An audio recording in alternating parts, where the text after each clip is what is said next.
Managsilingan sa barangay Gunob sa Dakbayan sa Lapu-Lapu, gipamusil kagabi. Badin sabang sugid limi. Dahil natawang napusil.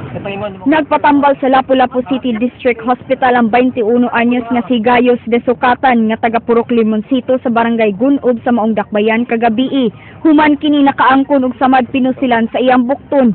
Matod sa biktima nga samtang naghigda siya sud sa balay sa iyang igsuon, kalit nga misud ang wala mailhing tawo og namusil. Maayo na lang nga wa maigo sa unang pagpusil ang biktima nga giingong gitumong sa iyang ulo ug wala makabuto ang armas. Nagduda ang igsuon sa biktima nga panimaos ang motibo sa pagpamusil. Higda raw yung ipusil so Ako matigalog. bantay ka or pusil niya? Oo, bantay.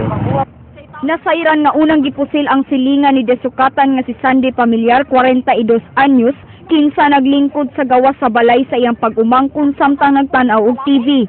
Gingong giduol ang kini og gidulitan og pusil ang aping ug ang bala milusot sa pikas nga bahin. Anaa karon sa Vicente Soto Memorial Medical Center ang biktima. Nagduda ang kabanay sa biktima nga ang gikabikil nilang silingan mao'y namusil. Sa inisyal nga investigasyon sa kapulisan, ang gitumbok nga sospek sa pagpamusil kang Sandy mao ang bayaw ni Desukatan nga si Emiliano Prito.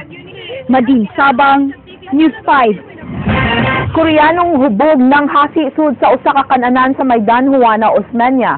Samtang hubog na Papua New Guinean, gisumbag ang gwardiya sa iyang apartment human wa kini pasudla. Andrea Patenya, Sugindimi. Nagmaoy ang usa ka Koreano hinungdan nga nangaguba ang mga lamesa ug mga lingkuranan sa usa ka kanaanan sa Maidan, Juana, Osmeña, Dakbayan sa Sugbo. Kay nanghadlok ang mga customers ug tindera, gibunala na lang kini nilag bangko. Gidakop sa mga sakop sa Cebu City Police Station 2 ang maong Koreano nga nailhan nga si Hubi Kim, 19 anyos, ug gida sa Cebu City Medical Center aron makuhaan og liquor test ug matambalan ang nagdugo niini nga simod ug tangkugo. Milanat pa og pipila ka minutos una mikanaog ang Koreano sa patrol car aron magpatambal. Gawas nga bayra niini ang nangagubang kabtangan sa kananan, masilutan sab ang Koreano tungod sa paglapas sa Cebu City Anti-Drunkenness Ordinance. Interview. Inahadlok mi kay nyag mapil ang among ubang butang diri ba ma-charge na mo. Ang hasi immigration, lumbag bangko, mga kuan ba, mga lamisa. Nya, muna ang gidapatan sa mga nangaon dito. Istorya na sa tindira dito ba. Kuyawan mo sila kay nang hagi sa immigration mo itong labot na mo, nagadugo naman na siya. What did you do earlier? Just anything, sir. What? Anything. What did you do? Just walking right there. Have you been drinking, sir? No? No? So you're not drunk?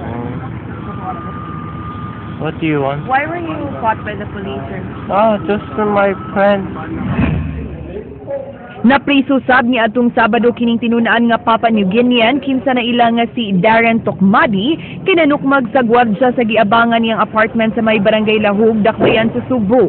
Giingong wa pasudla sa gwardya nga si Leo Aureliano ang maong langyaw, hinungdan nga gisumbag kini sa Papua New Guinean. Matod sa investigador sa Mabolo Police Station nga di mo kiha ang security guard kun muhatag kini og 5,000 isip bayad sa nahiaguman. Daghan naman kuan, daghan na silang insidente nga mapriso na sila nga rin kanang paghubog nila nga manghagis nga ila ra mga reglohon ang kotong kumplinan. Andrea Patenya, News 5. Duha ka minor de edad ug usa ka 19 anyos nga lalaki nasikop human sa gipahigayong follow-up operation sa kapulisan sa waterfront subay sa nahitabong pangpanglabni kagahapon sa hapon. Julie Tainar, Sugindimi. Gitanggong og gikustudiya sa Waterfront Police Station sa Cebu City Police Office ang mga lutadong snatcher og tulisan sa maong dapit. Ang tulisan giila nga si Sidmark Biking 19 anyos taga Ermita ug ang duha ka minor de edad nga snatcher. Positibong giila ang dinakpan sa gibiktima niini nga maoy usa sa upat nga nitulis kaniya alas 5 kagahapon sa hapon samtang naglakaw sa Maidan, Hakusilem ug Legazpi kinsa padung mosimba sa Santo Niño.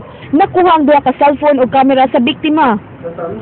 Dunay duha ka initially duha ka batan lalaki ni duol sa layo. Kaya kita niyo liyo, una niya ang kilo ng kutsilyo. Nga, ingnan siya nga Andi ang imong cellphone at ang imong kanang silbag. Ngayon, naglihok karon dili tanong sa. Atong sa follow-up operation, nasikop si Viking og ang duha ka minor de edad samtang ang ikaupat nakaikyas.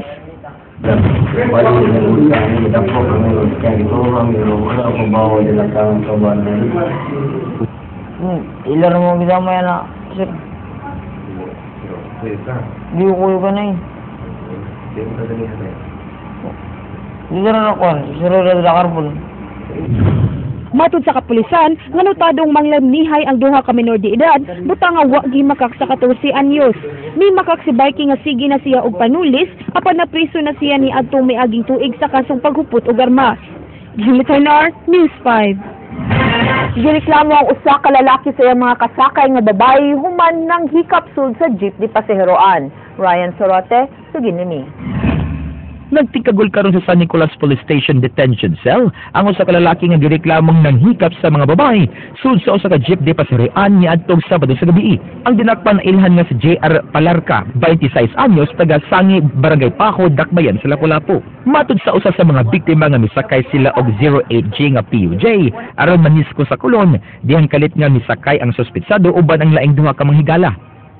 Sakay na mo, una niya gihikapan ang ako amiga. Yan ingon ko na ate, ari ka diri ilista. Ari diri sa miya giana ko sa paasa. Palig sa basalit giana sa miya giana. Una niya gibuhat na giana sa kuniya ana. Di ingkon unsa man ka sa gangnan. Ya ikadua niya hikap giana ako tutoy ingon ko uy. Naunsa naman ka? Naibong na lang sila dihang kalit nga nanghikap si Clarka kaniya o sa iyang higala. Kay usara ka lalaki ang ilang uban, gihuwat nila nga makaabot sa kolon usa pa may reklamo ug sumbong sa nag-standby nga pulis. Apan gimakak sa sospek ng pasangil ug miingon nga mababae mo ay nag-una-una og panintal niya. Kuya nila kay magpakuan sila niya, ila kong kulata. Nangurtahan na ko nila ba? Magpagamit pa nga na, iladay kong kulata na sila mga asawa nga kauban. Dili na tinuod ang yagingon, nag-akbayan ko niya. Niya sa yagingon na nagkailang sa imnanan. Sa jeepney, nagkita. Gikan mi sa alay ni sakay mi. Ni sakay sila sa may gasolinahan. Sumbong nga acts of lasciviousness ang ipasaka batok sa dinakpan ug ahwag sa mga pulis sa mga kababayan nga dili magduha-duha sa pagsumbong sa otoridad kung adunay mga lalaki nga mamastos kanila. Sa ngayon nga lang, dito sa mga police station para dali lang mga pano. Ryan Sorote, News 5. Dunay naitabong padaglalis-talis sa mga buckwheat sa Family Rebuilding Center kaganina. Reklamo nila nga dunay pabor-pabor sa pagpanghatag sa pagkaon. Leslie Caminado Vistil, Sugin Lumi. Patawag ba mag-meeting? Okay ba sa inyo si Judy ang budigero diya? Wala ba yung mamangutanan sa tanan? Pero kung sa'yo itabo, bubot. Uwalang kaya ka dirisod. Labaw na mo, kay kamo ang pandal sa amo, naggunit. Gitabangan og lalis ini magtiayon ang kauban nilang buckwheat dinhi sa Family Rebuilding Center sa may Southward Properties. Nireklamo ang magtiayon sa Rosa kung nga nung gikusyon ang pagpangayo nilang sudan. Hinungdan nga may padayag sila nga adunay unfair treatment ang pag-apod-apod sa mga pagkaong donasyon. Pauso na kung question, nagsubra din yung mga items, iparapos-rapos. Pasalamat na ning uban nga ning tanan din ng items, ginlawas ko na. Na may unay pabor-pabor, hindi pa ko ano. Iya pa istorang 15 nimo, mautana sila diya. Hindi mo mautana din 15. Kung naba ko pabor-pabor. Kung makaingon siya na yung pabor, ma'am, simple, kabaw ko kinsa gatabang, magluto sa community, manlingkos community. Kung na'y magluto dito ng mga patinsudan niya, kung ito lang gusto lutoon, na para sila pagalingon, ako ito ihatag pabor nila. Kasi sila nagluto.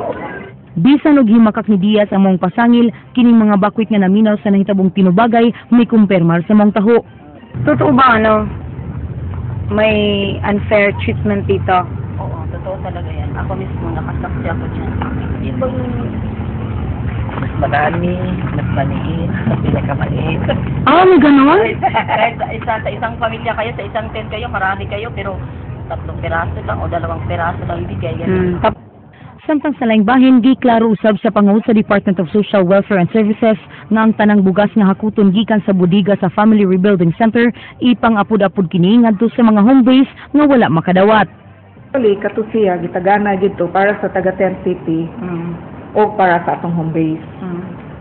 So, kusay layo man kaayo dito mo nang ang uban nga home base anha diha kay di lalim ang magpliti padung sa SRP sad moto ingon ko nga ang uban siguro diha na mo gi-distribute sa diha.